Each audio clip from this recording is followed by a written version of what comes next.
다시 한번 참되게 예배하는 자들. 예.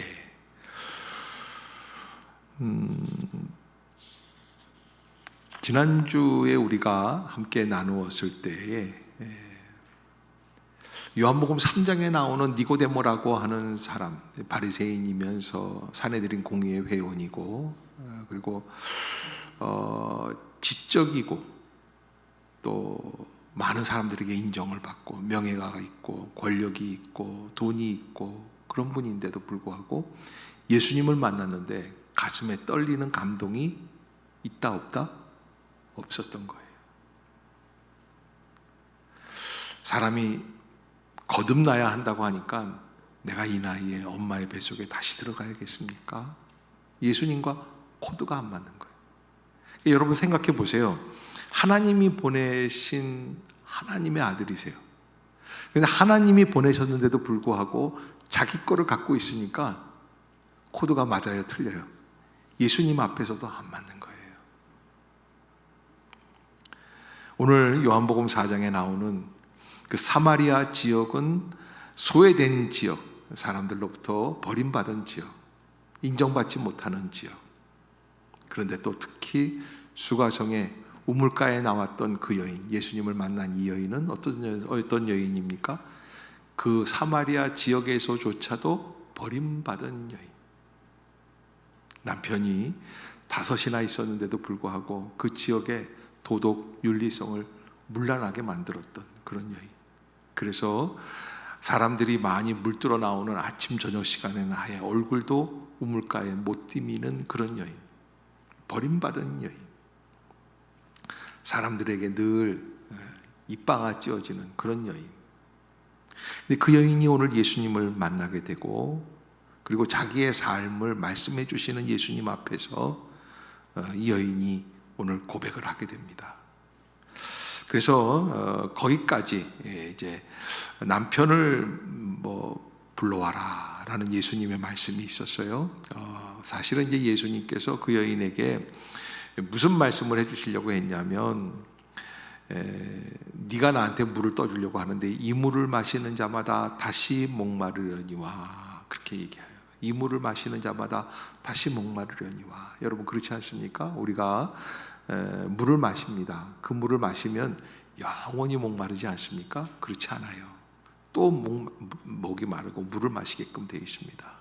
근데 예수님은 뭐라고 말씀을 하시냐면 그 여인에게 내가 주는 물을 마시는 자는, 누가?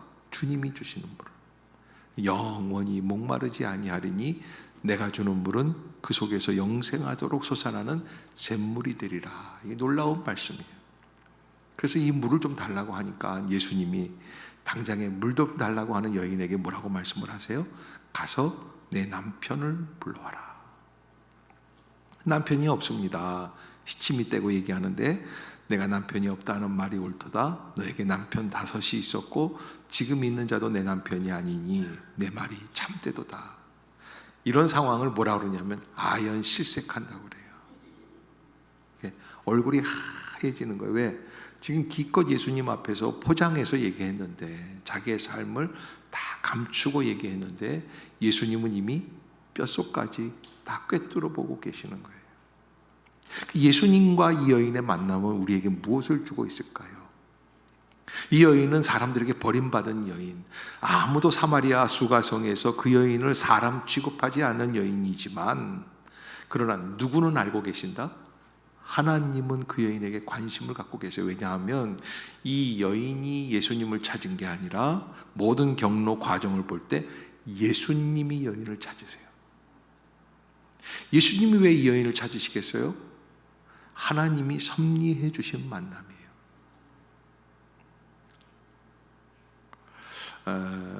1년 전에 돌아가신 김명희 권사님 일주기 추도일이 어제였어요. 그래서 어제 가족들과 함께 예배를 드리는데, 이제 그 황석범 집사님 택시 운전을 하시기 때문에 제가 그분에게도 말씀을 드렸지만, 이 만남이라는 게 참 오묘합니다. 저도 아마 한 25년 전쯤에 동부 이천동에서 택시를 타고 용산 쪽에 있는 쪽으로 가는 길이었어요. 택시를 타면 전도를 합니다. 전도를 하는데 전도를 하는 가운데서 이렇게 되게 얘기를 하죠. 뭐 할 말이 없으니까요. 갑자기 느닷없이 예수 믿으세요? 이러면 좀 그렇잖아요. 그러니까 뭐라고 얘기를 하냐면 기사님 인상이 참 좋으십니다. 근데 그 기사님은 정말 인상이 좋았어요. 참 좋으시네요. 아유 감사합니다. 이렇게 좋으신 분들은 어디 가야 돼요? 교회 가셔야지 되는데.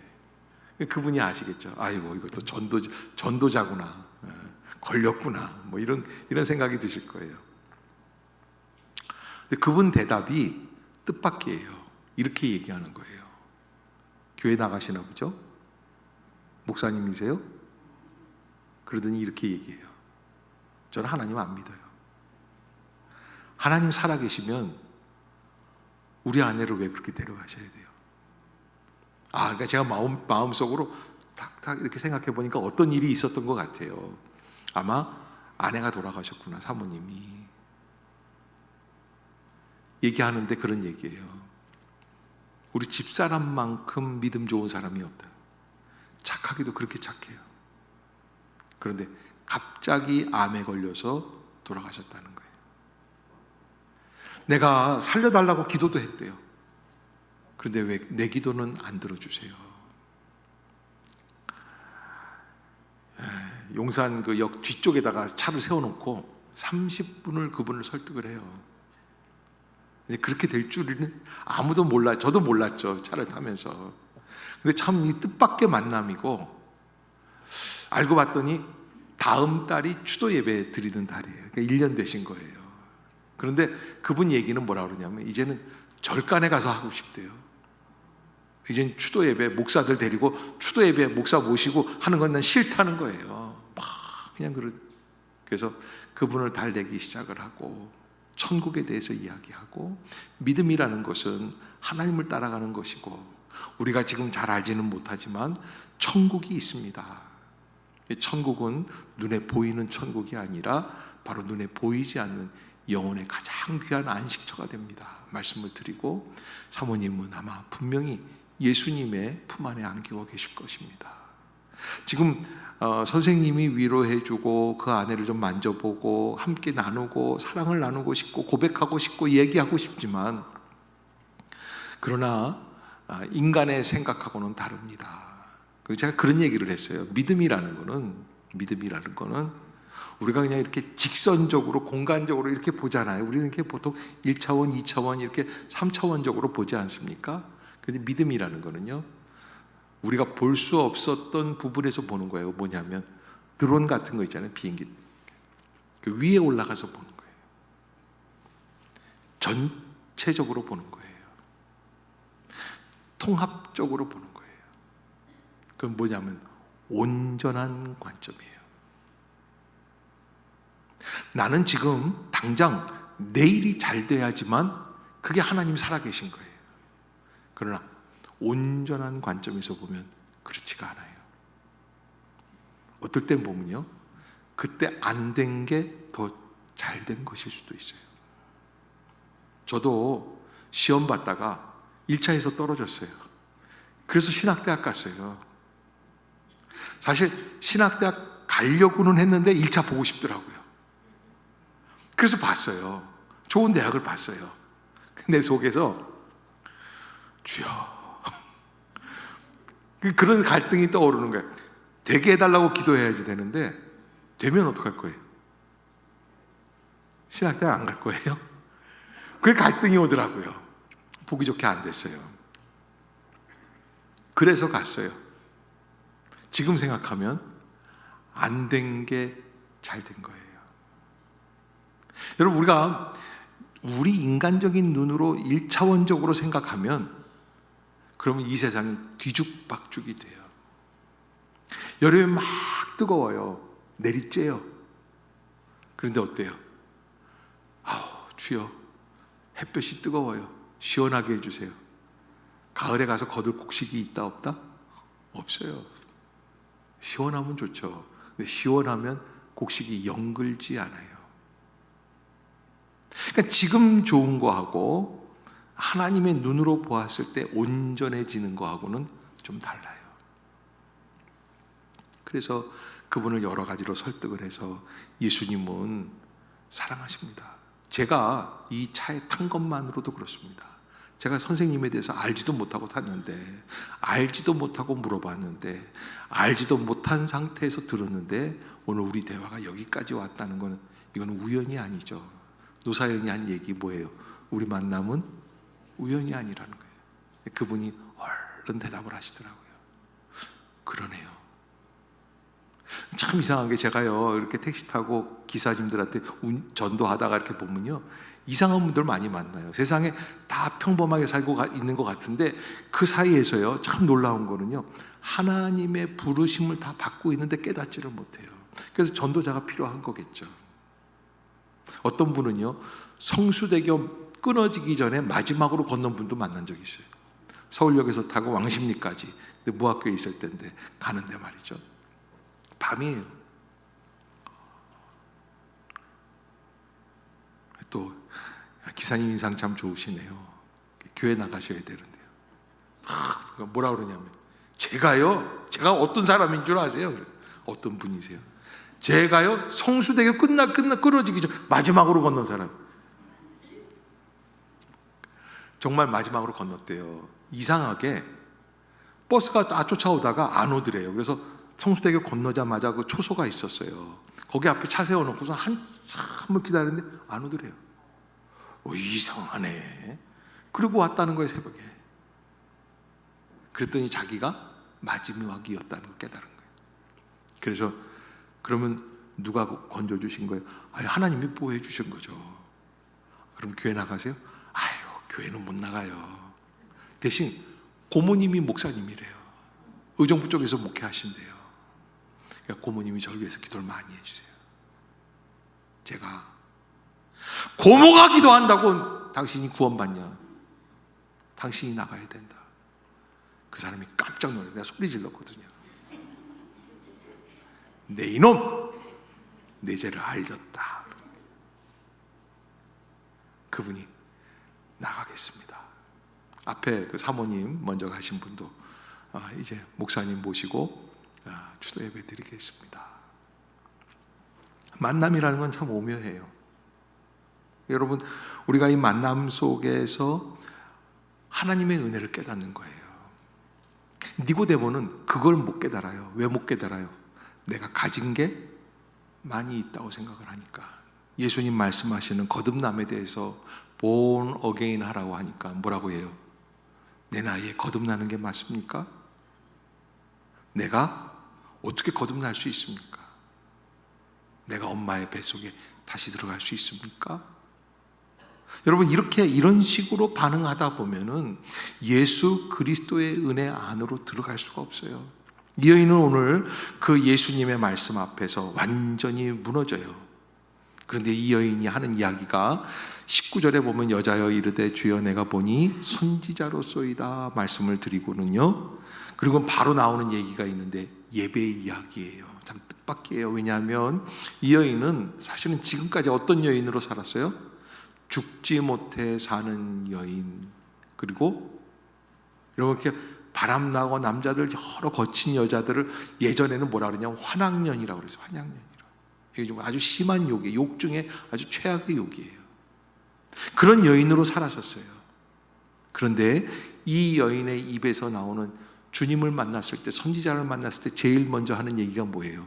우리 같으면 기도할 수 있는 선지자라고 하면 나는 이렇게 얘기하겠어요.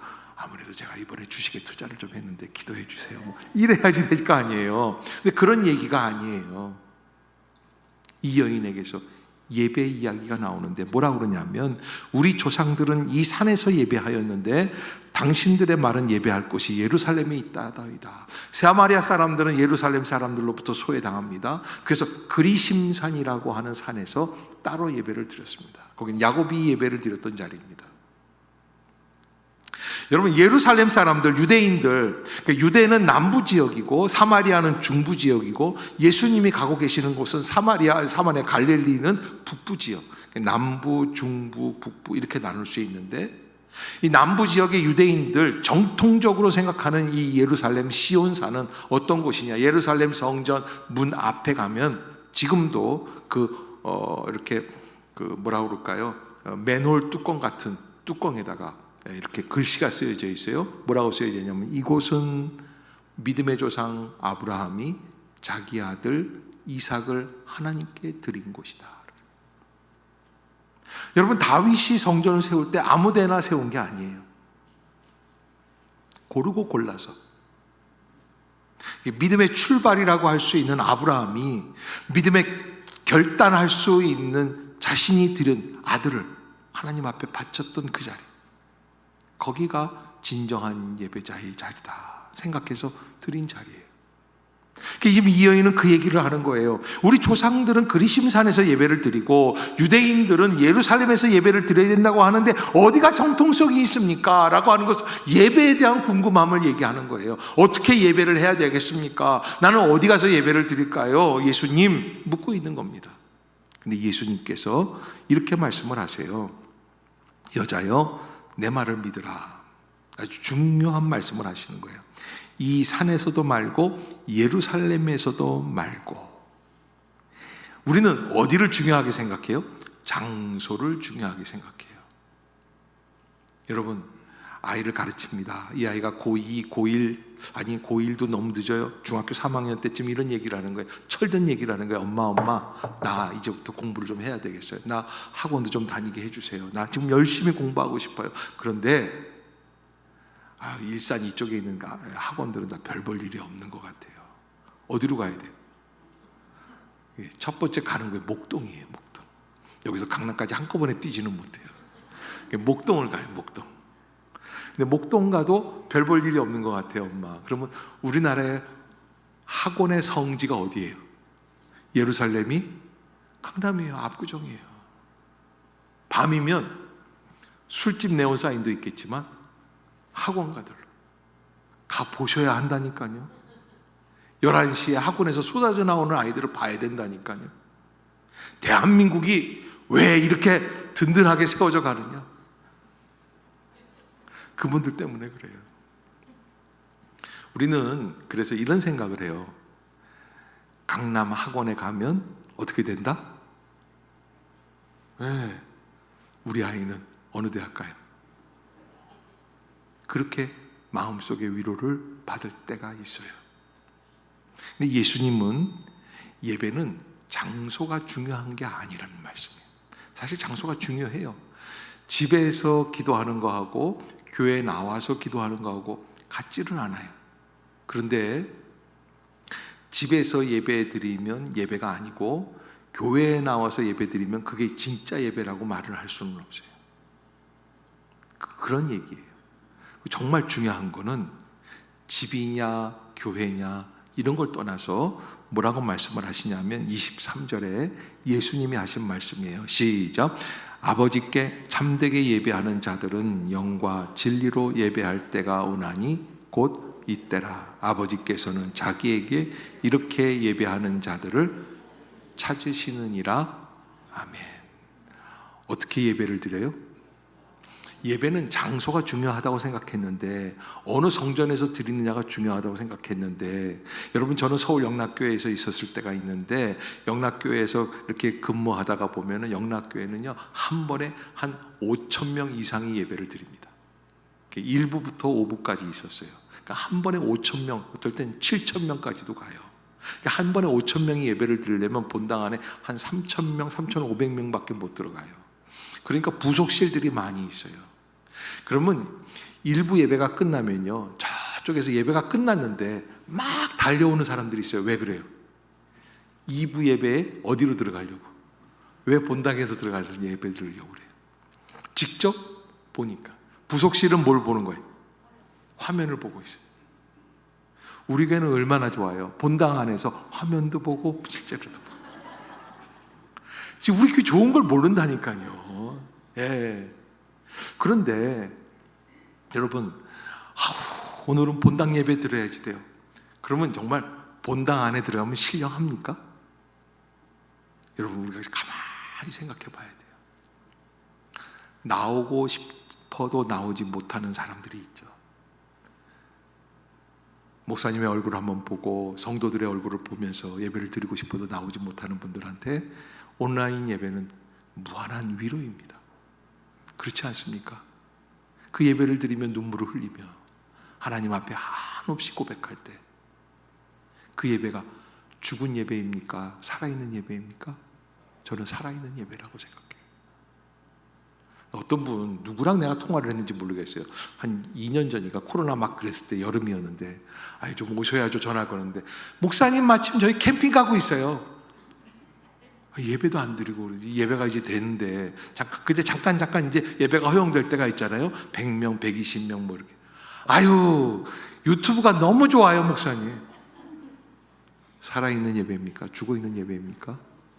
여러분, 그 예배는 살았냐 죽었냐의 예배 이전에 하나님을 위한 예배가 아니라 나를 위한 예배예요. 예배는 나를 위해 드리는 게 아니에요. 하나님의 영광을 위해서. 아멘. 하나님께서 우리에게 말씀해 주시는 것, 아버지께 참되게 예배하는 자들은 영과 진리로 예배할 때가 온다라는 거예요. 시점을 얘기해요. 장소가 아니라 때가 돼야 돼. 그 때가 언제예요? 그 때가 언제예요? 그리스도를 만날 때예요. 그래서 아버지에게 참되게 예배하는 자들은 영과 진리로 예배할 때가 오나니, 곧 언제라는 거예요. 왜? 예수님이 오셨기 때문에. 아멘. 그래서 24절에 한 번 더, 하나님은 영이시니 예배하는 자가 영과 진리로 예배할지니라. 따라해 봅시다. 하나님은 영이시니 예배하는 자가 영과 진리로 예배할지니라. 아멘. 하나님은 영이시니 예배하는 자가 영과 진리로 예배할지니라. 인간의 마음속에 여러 가지 부분들이 있습니다. 인간은 이성적 존재다라고 얘기를 합니다. 그러니까 여러분, 이성적 존재라고 하는 것에 대해서 우리가 깊이 한번 생각해 봐야 됩니다. 이성적 존재라는 것은 어떤 존재입니까? 계산하고 생각하고 합리적으로 이치에 맞게 살아가는 존재가 이성적 존재입니다. 한 번은 기차를 타고 가는데 앞에 있는 아주머니가 깊이 잠이 들었어요. 코까지 골아요. 자는 거예요. 그런데 알람이 울려요. 띠라 나나나. 깜짝 놀라요. 아우, 이 시간이 이렇게 됐네. 약을 드세요. 무슨 약 드세요? 아유, 내가 수면제 먹는 걸 깜빡 잊고서 이제. 이성적이에요? 비이성적이에요? 이성적이에요. 왜? 시간에 맞춰 먹는 게 이성이에요. 그런데 여러분, 온전해요? 안 온전해요? 이성적인 것 같지만 아주 이성적이지 못한 것이 인간이에요. 여러분, 남편이 아내를 사랑해 주는 것, 엄마가 아빠를, 또 자녀를 사랑하는 것, 저는 제가 참 자비로운 목사인 줄 알았어요. 그런데 한 30년 됐을까요? 저희 큰애가 어렸을 때인데, 얘가 좀 시력도 안 좋고 어둔하고 그러는데, 어느 식당에 갔는데 아니 한 7살 된 만한 놈이 와가지고 우리 아이 머리를 떼더라고요. 제 눈에서 불이 나오는 거예요. 근데 딱 이렇게 보니까 엄마가 없어요. 식당 주인인데 마침 부엌에서 밥하고 있는 거예요. 그냥 갈겼어요. 이놈의 새끼가 누구 아들이라고 그냥 함부로 때리는. 이제 고백합니다. 여러분, 감정이 있어요. 인간은 감정이 있는데, 이 감정이 있다고 그래서 감정이 나를 온전하게 해줍니까? 감정대로 살면 큰일 나요. 옆집에 웬 가정이 이사를 왔는데 그 집 남편이 진짜 멋있게 생겼어요. 참 멋있게, 무슨 영화 배우처럼 생겼다고 합시다. 우리 때는 노주현이었죠. 노주현. 노주현 아저씨 멋있잖아요. 그런데 볼수록 미남이에요. 근데 어떻게 이렇게 친절한지 몰라요. 그래서 한번 불러봤어요. 아빠. 왜 안 웃으세요? 자, 남편이 돼요, 안 돼요? 여러분, 감정이 나를 어디로 이끄는 거예요? 잘못된 자리로 이끌어가게끔 돼 있어요. 그래서 이성도 안 되고 감정으로도 안 돼요. 이성이라는 건 정신이에요. 우리 정신 갖고는 안 돼요. 우리의 감정 갖고도 안 돼요. 그 너머에 뭐가 있냐면 영이 있어요. 인간은 영적인 존재예요. 5학년 때인데 가을이에요. 친구가 저를 꼬시는 거예요. 야, 동만아, 남동 소래에 가면 인천에 소래 포구가 있어요. 송도 가가지고서는 그 간이 열차가 있어요. 그 열차를 타고 소래에 가면은 거기 소래 다리를 이렇게 건너가요. 그러면 갯벌에 가가지고서는 망둥어를 아주 그냥 낚싯대 넣기만 하면 망둥어가 나온다더라. 그래서 걔하고 나하고 둘이서 대나무 낚싯대를 가지고 주일 아침 예배를 드리고 주일 학교 예배를 오후 예배도 그때는 있었어요. 선생님한테 갑자기 배가 아파요 선생님, 그러고선 띵가 먹고 둘이서 갔어요. 송도까지 버스 타고 가서 송도에서 또 그 기차는 돈 내고 타면 안 돼요. 세배 탄다고 그래요. 일부 예배 때는 전혀 모르더니 2부 때는 좀 아시는 것 같아요. 세배 타신 분들이 계셔요. 그리고 갔어요. 가서 이제 소래, 옛날엔 철도가 있었는데 다리가 있었는데 그 세배 탄 사람들은 중간에 내려야 되니까 그 다리를 위로 건너는 거예요. 아주 위험한 짓인데 그렇게 걸어가서 낭떠러지인데 그 철도가 있거든요. 그 위를 이렇게 걷는 거예요. 그래 가서 이제 낚시를 했습니다. 2시쯤에 도착해서 6시까지 했습니다. 그놈의 망둥어는 그날 다 외출했더라고요. 한 마리도 못 낚았어요. 그렇게 돌아오는 거예요. 야, 가자, 안 되겠다. 뭐 사이다병에 뭐 이렇게 저기 갯지렁이도 좀 잡아놓고 그랬는데 다 버리고, 그리고 오면서 친구랑 나랑 둘이서 이 소래 포구 다리를 건너고 오면서 이런 얘기를 하는 거야, 내 속으로. 그렇지 뭐 교회 학교 띵가 먹고 왔는데 낚시가 되겠어? 제가 누가 얘기한 걸까요? 제 속에 영적인 존재가 해주는 얘기예요. 너 장로 아들이라고 그러고 권사 아들이라고 그러는데 교회 주일학교 띵거 먹고 선생님한테 거짓말하고 땡땡이 치고 그러고서는 친구랑 하고 가지고 왔는데 낚시가 되겠어? 그 생각이 지금 한 50년 전이죠. 이 마음속에 잊혀지지가 않아요. 그렇게 해서 왔는데 내 인생이 될까? 여러분, 인간은 영적인 존재예요. 그래서 이성적인 정신적인 생각으로도 완벽해질 수가 없어요. 감정으로도 안 돼요. 그 이상이 채워져야 돼요. 그래서 영혼을 채우는 삶을 살아가야지 돼요. 영혼에 집중하는 삶을 살아야지 돼요. 하나님이 영이시라고 그래요. 우리와 맞는 코드가 있다는 거예요.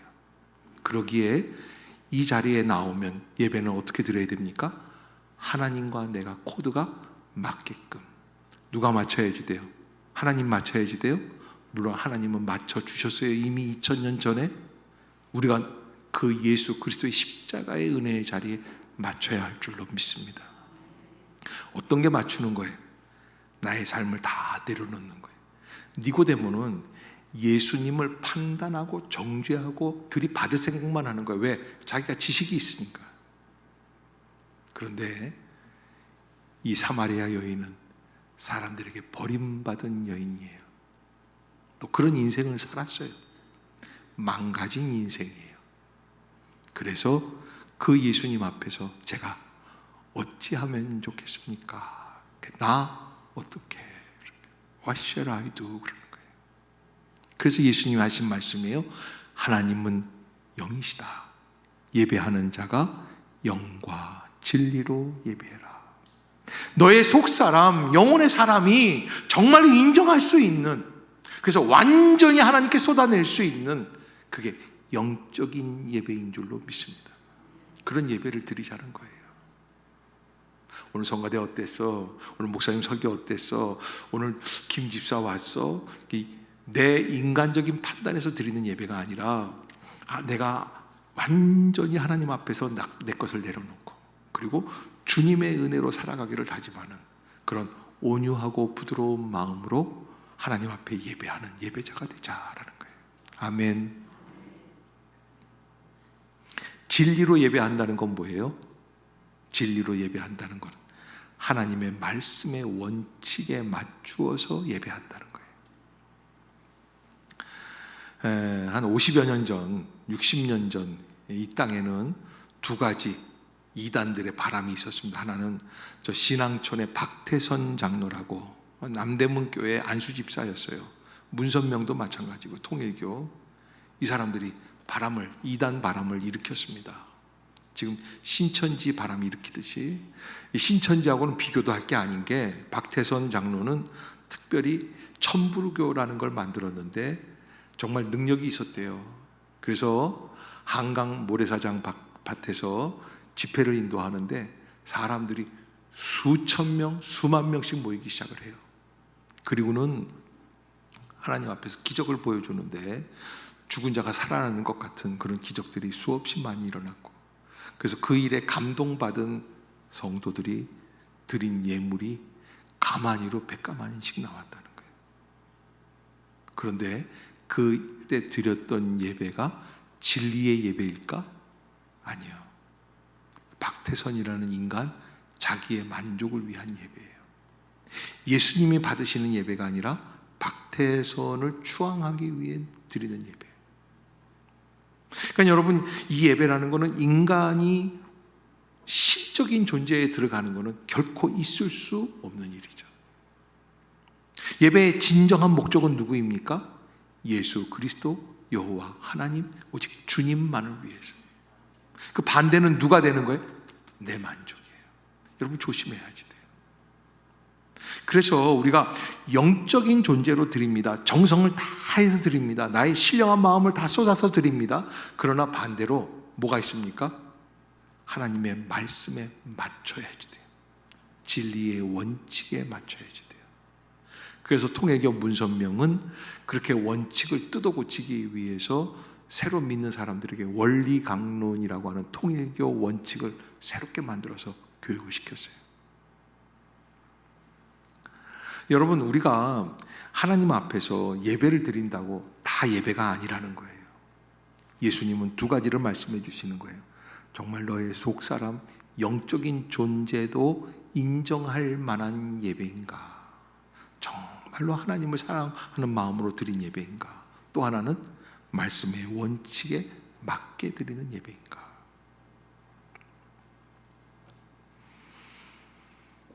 그래서 이 여인은 조금 더 이때라고 말씀을 해주신 예수님 앞에서 이렇게 얘기를 해요. 여자가 이르되 메시아 곧 그리스도라 하는 이가 오실 줄을 내가 아노니 그가 오시면 모든 것을 우리에게 알려주시리이다. 그렇게 말씀을 해요. 지금은 아니라는 거예요. 언제가 와야 돼요? 메시아가 오셔야 돼요. 그리스도가 오셔야지 돼요. 그러니까 이 여인이요, 밖으로는 정말 몸을 망치고 인생을 망친, 또 이 지역을 망친 여인인 것 같은데 그 마음속에 뭐가 있어요? 참 이상해요. 예배가 있어요. 거룩한 것을 사모하는 마음이 있어요. 그래서 이 여인이 뭐라고 그러냐면, 여자가 이르되 25절에 보면 메시아 곧 그리스도라 하는 이가 오실 줄을 내가 어떻게 한다? 아노니. 그노시스 그러는데 이건 굉장한 표현이에요. 믿는 정도가 아니에요. 이미 기정사실로 알고 있다라는 거예요. 그 예수님이 그 여인, 그렇게 말씀드리는 그 여인에게 뭐라고 말씀을 하시냐면, 네가 말하는 내가 그라. 아멘. 이 앞에 있다는 거예요. 따라해 봅시다. 은혜 받을 때가 지금입니다. 따로 있는 게 아니에요. 우리 좀 더 뜨거워야, 좀 더 있어야, 좀 더 좋은 목사님이 계셔야, 좀 더 좋은 교회가 되어야 은혜가 임하는 줄로 알아요. 그러나 그렇지가 않아요. 내 안에 예수 그리스도께서 오시면, 그분이 나를 만나 주시면, 여러분, 우리가 이 자리에 있는 것도, 함께 예배를 드리는 것도 우연히 이루어진 것 같지만, 그러나 우리의 심령 속에 우리를 인도해 주시고 섭리해 주시고 만나게 해 주시고 듣게 해 주시고 예배하게 해 주시는 하나님의 분명한 역사가 계시는 줄로 믿습니다. 그래서 예배는 함부로 드리는 게 아닙니다. 내가 오고 싶을 때 오고 나가고 싶을 때 나가는 게 아닙니다. 예배는 집중해야지만 됩니다. 와서 미리 준비해야지만 합니다. 여기에 목숨을 걸어야 됩니다. 여기에서 하나님의 은혜가 임할 수 있도록 강권해야지만 합니다. 왜 그렇습니까? 예배 한번 잘 드리면 인생 전체가 바뀌어질 수 있기 때문에. 아멘. 아멘. 네게 말하는 내가 바로 그 사람이다. 메시아가 왔다는 거예요. 그때 이 이야기를 듣고 이 여인이 어떻게 하느냐, 여러분 28절에 이 여인은 행동으로 바뀌게 됩니다. 그래서 여자가 물동이를 버려두고, 그렇게 돼 있어요. 따라해 봅시다. 여자가 물동이를 버려두고. 여러분, 이 여인이 무엇 때문에 왔어요? 우물가에 물 들어 왔어요. 물 들으려면 뭐가 필요해요? 물동이가 필요해요. 근데 이 여인은 물동이를 왜 버려두었을까요? 따라해 봅시다. 물동이보다 더 중요한 일이 생겼습니다. 그게 뭐예요? 물동이를 버려두고 동네로 들어가 사람들에게 알리는 거예요. 아멘. 아멘. 물동이를 버려두고 동네로 들어가서 사람들에게 알리는 거예요. 뭐라고 얘기했냐면 29절에 내가 행한 모든 일을 내게 말한 사람을 와서 보라. 이는 그리스도가 아니냐. 여러분, 참 이 여인도 대단한 여인입니다. 물 들어온 것조차 잊었습니다. 지금까지 자기가 남자 6명에게 만족하지 못했던 생애에서 이제는 놓칠 수 없는, 거역할 수 없는, 더 이상 불순종할 수 없는 절대적인 존재이신 예수 그리스도가 내 앞에 나타나셨습니다. 이번을 놓치면 안 됩니다. 그 애는 결단했습니다. 인생이 바뀝니다. 목적이 바뀝니다. 바라보는 게 달라집니다. 가치관이 달라집니다. 이제 물 들어 다니는 게 문제가 아닙니다. 마을로 들어가 사람들에게 알려줍니다. 내게 행한 것들을 내게 말해주신 그분을 와서 한번 봐라. 그가 메시아다. 그때 그 동네 사람들이 그 여인의 말을 듣고 나옵니다. 저는 이 여인도 놀랍지만 그 여자의 말을 듣고 나온 동네 사람들, 어저께까지 그 여자 욕했던 사람들이에요. 참 이상하죠, 사람들의 마음이. 근데 쫓아서 나오는 거예요. 왜 그랬을까요? 진짜로 바뀌었기 때문에. 어느 목사님이 서울역에서 친구를 만났는데, 이 친구가 만나고 보니까 옛날에 자기 반에서 있었던 개구장이었는데 유명한 연기자가 되었더래요. 이야, 너구나. 난 누군가 그랬는데, 혹시나 너인가 그랬는데, 아유, 너 어떻게 지내냐, 뭐 이런 얘기 저런 얘기. 아유, 너 진짜 어떻게 연기가 그렇게 진짜 같냐. 근데 그때 그 친구가 그러더래요.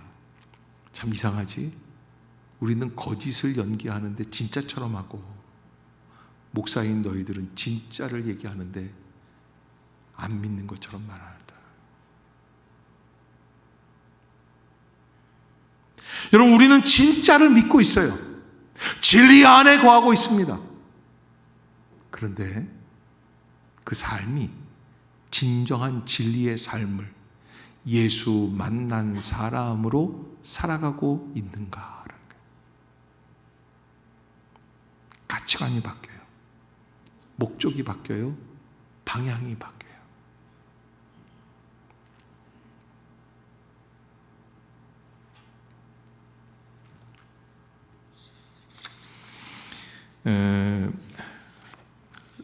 구소련에서 소련이 시작이 되면서 있었던 티코미로프라고 하는 믿음 좋은 신앙인에 대한 이야기가 나오는데, 어린 시절 동유럽 쪽에서 살다가 시베리아로 부모님들이 아이를 데리고 이주해 왔습니다. 당시에 그 구소련이 시작이 되면서 어떤 일들이 있었냐면, 시베리아의 그 수없이 넓은 땅들을 그냥 놔둘 수가 없는 거예요.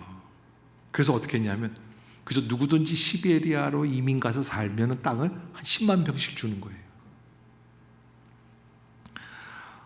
제가 한 4년 전에 아프리카 케냐 갔는데, 케냐 선교사님이 그러시더라고요. 목사님, 제가 여기 이제 그 마오리 족이랑 같이 이렇게 하면서 이렇게 사는데 앞으로 여기다 한 10만 평짜리 농장을 좀 한번 지으려고 합니다. 그래서 아이고, 선교사님 헌금을 많이 모아 놓으셨나 봐요. 어떻게 10만 평 땅을 어떻게 그렇게 얻습니까? 그랬더니 그 별거 아니에요, 목사님. 제가 이쪽 국적을 취득을 하고 또 하나님의 일을 한다라고 하는 걸 인정을 받기만 하면은 이 사람들이요 10만 평은 그냥 거저 나눠줘요. 그러니까 혹시 10만 평 원하시는 분들은 케냐에 그쪽에 가면 돼요. 제가 말해 드릴게요. 선교사님 일하시는데 옆에 가서 땅 10만 평 얻어서 농사 지으면 원 없이 지을 수 있어요. 진짜 기가 막힌 게 케냐에서 거기서 예배를 드릴 텐데 아침에 저희가 예배를 드리고 해외에서 목사님들이 와서 예배를 드린다고 하니까는 걸어서 오는 거예요. 사람들이 오는데 이렇게 나를 데리고 가더니 목사님 저기 보이죠? 예, 뭐 까만 점이 보여요. 교회 오는 사람들이에요. 저 까만 점. 저기서 여기까지 오려면 얼마나 걸릴까? 한 시간 반 걸어올 거예요. 앞으로 1시간 반 뒤에 예배 시작하면 됩니다. 땅이 그렇게 많아요. 어쩌면 우리나라 땅은 그렇게 비싸고 땅 한 평 얻으려면 몇 억을 줘야지 되는데 거기는 그냥 쎄 뺐는데 말이죠. 무슨 얘기하다가 땅 얘기까지 갔어요. 티코미로프라고 하는 아이가 그렇게 해서 2주해서 사는데 엄마 아빠가 그만 콜레라의 병에 걸려서 전염병에 죽습니다. 부모가 죽으니까 이 아이는 갈 곳이 없어서 소련 마피아 도적대 강도대에 들어가서 마피아가 됩니다. 그리고 그 지역에 있는 마을 주민들을 죽이고 살리고 빼앗고 때리고 하는 그런 마피아로 자라가게 됩니다. 어느 날 참 이상하죠?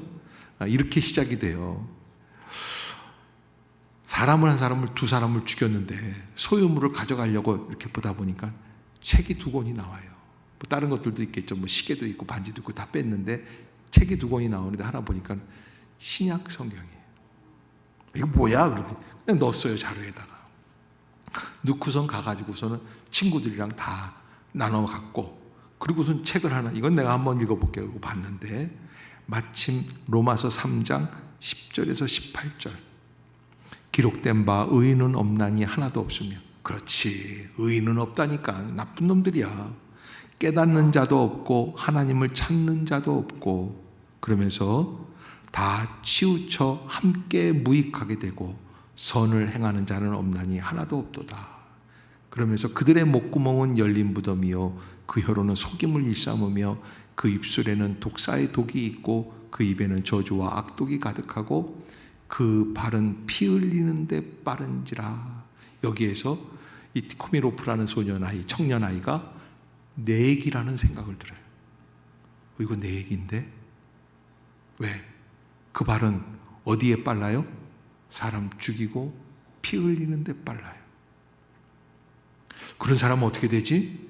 파멸과 고생이 그 길에 있어. 그렇게 돼 있어요. 내가 지금 사람들을 죽이면서 돈을 빼앗고 옷을 빼앗고 보석을 빼앗지만 그런 사람들의 삶의 뒤에는 뭐가 있어요? 파멸과 고생이 그 길에 있어. 나중에는 멸망할 수밖에 없구나. 평강의 길을 알지 못하였고 그들의 눈앞에 하나님을 두려워함이 없느니라 함과 같으니라. 수십 번을 읽었다고 합니다. 왜 내 마음이 이렇게 두근두근거릴까? 앞을 봤는데 맨 앞에 이 책의 주인인 죽은 사람이죠. 강도를 당한 사람. 그 사람이 이런 글을 써놨어요. 1898년 5월 15일 주님께 회개함으로 나는 중생을 체험하게 되었습니다.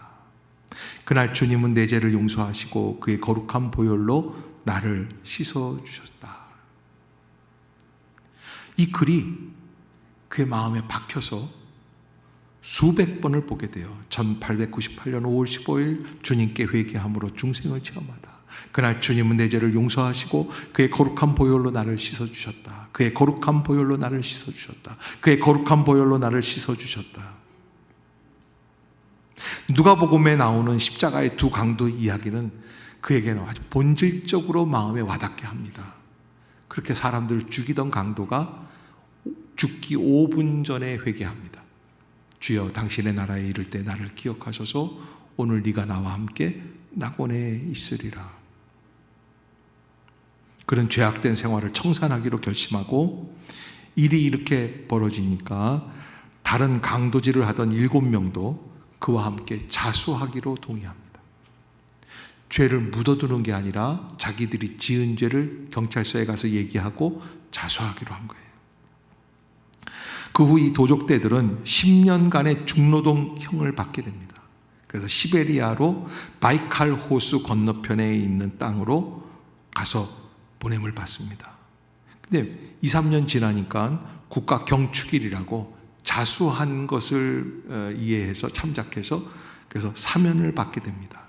다시 소련 모스크바로 돌아오게 됩니다. 오는 도중에 놀라운 일들이 벌어져요. 나는 사실은 이렇게 강도질을 하다가 성경을 읽고 예수님을 만났습니다. 나는 그래서 예수님의 말씀을 증거하는 사람이 되기로 했습니다. 지금 시베리아로 자수해서 시베리아에서 몇 년간 이렇게 노동형을 받고 일을 하다가 이제 지금 감면이 되어가지고 돌아가게 됩니다. 이 얘기를 했을 뿐인데 수천 명이 믿기 시작하는 거예요. 그를 따르는 사람들이 생겼어요. 그가 간증하는 장소마다 부흥이 일어나고 많은 사람들이 예수 그리스도에게 돌아왔다. 그는 소스노우카에 돌아와서 그 지역 이름입니다. 계속하여서 복음 전하는 일에 힘쓰는데 이 모습을 소련에 있는 성직자들, 그리스도 정교에 있는 신부들이 반대하는 거예요. 저놈은 신학교를 안 나왔다는 거예요. 목사 안수를 받은 적이 없다. 1년간 이 종교 모독죄가 돼가지고 감옥에서 전전하게 되고 다시 그는 이단을 믿는다고 오해를 받아서 2년간 시베리아로 귀양 보내지고 그런데 여러분 이 사람에게는 이 티코미로프라고 하는 소년에게는 내가 2단을 믿든지 3단을 믿든지 그렇게 사람들이 오해하고 하는 거에 대해서 아무런 거리낌이 없어요. 왜냐하면 자기는 어디에서부터? 말씀에서부터 시작이 됐기 때문에 말씀 안에 거하는 거예요. 자기는 뭐 목사라고 티를 낸 게 아니에요. 덤덤하게 자기가 믿었던 하나님에 대해서 고백하기만 하는 거예요. 그래서 목사가 되어서 나중에 많은 사람들에게 예수 그리스도의 복음을 증언하는 사람들로 살게 되었다. 티코미로프가 나중에 그 성경책에 자기를 감동시켰던 그 성경책 맨 앞페이지 그 죽었던 사람이 썼던 그 간증문 밑에다가 이렇게 썼습니다. 사랑하는 형제여, 그리스도를 위하여 나를 용서해 주시오. 왜? 그 사람 죽이고 빼앗은 성경책이니까. 내가 죄 속에 빠져 있을 때 당신을 죽게 했소. 주님께서 나를 용서해 주시고 나에게 새 생명을 주셨소. 그의 죽으심은 나만을 위한 것이 아니라 온 인류를 영생으로 이르게 하기 위한 것이오. 이 성경은 나의 굳어진 마음을 생수같이 부드럽게 해 주었소. 그것은 내 목마름을 달래고 계속하여 흐르면서 나의 다른 영혼에 생명을 주며 활기를 띠게 하고 있어. 이로써 나는 그대와 나의 하나님을 찬양합니다. 아멘. 아멘. 여러분 우리는 같은 예수님을 만납니다. 예수님을 만났다고 믿고 예배를 드리고 있습니다. 그런데 진정한 예배는 우리가 이 예배를 드리고 이 예배당을 나가는 때부터 다시 시작해야 합니다. 아멘. 그게 진정한 예배. 누가 살아있는 예배? 예수가 살아있는 예배예요. 바울은 로마서 12장에 그러므로 형제들아 내가 하나님의 모든 자비하심으로 너희를 권하노니 너희 몸을 하나님이 기뻐하시는 거룩한 산 제물로 드리라. 이는 하나님이 기뻐하시는 거룩한 산 제사니라. 아멘. 우리의 삶이 예배가 되어야 된다는 거예요. 어떻게 해야 우리의 삶이 예배가 될 수 있습니까? 예수 만난 사람으로 살게 될 때 예배가 된다는 거예요. 여러분 예배 드릴 때는 거룩해요. 예배 드릴 때는 신령해요. 예배 드릴 때는 그만한 순결한 사람이 없어요. 그러나 예배당 밖으로 나가면 집에만 가면 자빠져 자고 있는 애들한테 뭐라 그럽니까? 포악한 호랑이가 됩니다.